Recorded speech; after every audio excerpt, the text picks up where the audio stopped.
Everybody loves Socrates. I mean the real one, the teacher of Athens.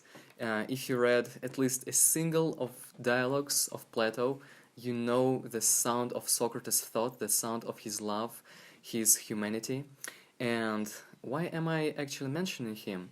Is because Socrates gave or invented a whole principle that we also implement in our school.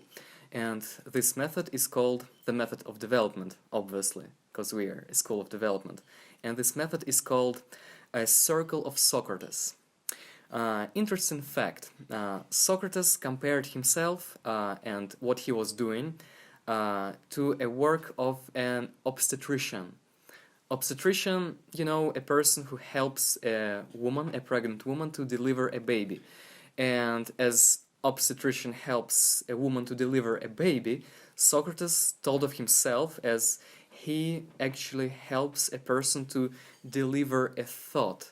So it's like he helps people to bear, he helps their thoughts to get born, their thinking process. And how did he do that? Was actually there was a actually circle of people. There was Socrates and several of other pupils or just people who participated in the dialogue. And Socrates set a topic, but then he only started to ask questions. So he didn't really give answers to people. And if they had some very serious questions, he always asked them, what do you think about this, first of all? And what do you think about that? And if you do it like this, what happens next? And what do you think if...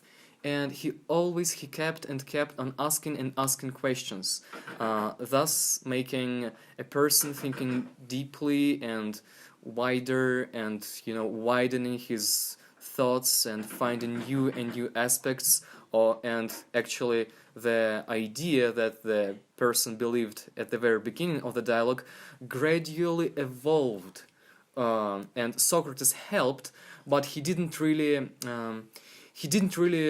took and brought persons thinking to the actual result. He helped, he supported, and as some coaching gurus nowadays say that Socrates was the very first coach in the world, because coaches also use the method of Socrates in their practices, helping to find the answer, not giving them. And that's pretty much it.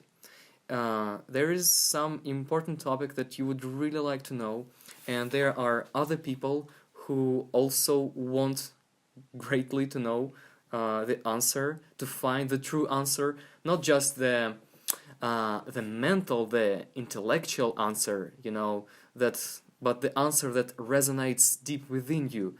That one that when you acquire it, you feel that, wow, I've got it, I've understood. So it's like an insight, a true illumination. And the circle of Socrates helps to come to this realization. The leader of this circle, well, he's like representing Socrates here. He's the how do you call, the elder, I guess, of this circle, the leader, the curator. He starts asking the questions, and all of the participants, they start saying their thoughts on this, and with each circle and with each asked questions, they go deeper and deeper and higher, and with every step their thinking changes, and even the atmosphere of the chat, of this dialogue, becomes from superfluous and unserious, it suddenly or gradually becomes, deeper and deeper.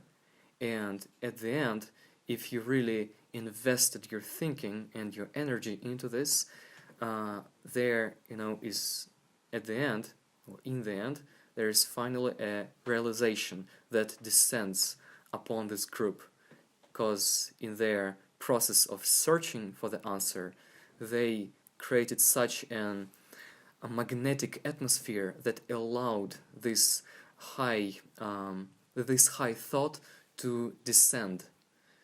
So that's the inner mechanism of how the circle of Socrates work and what we do on our courses. Thank you.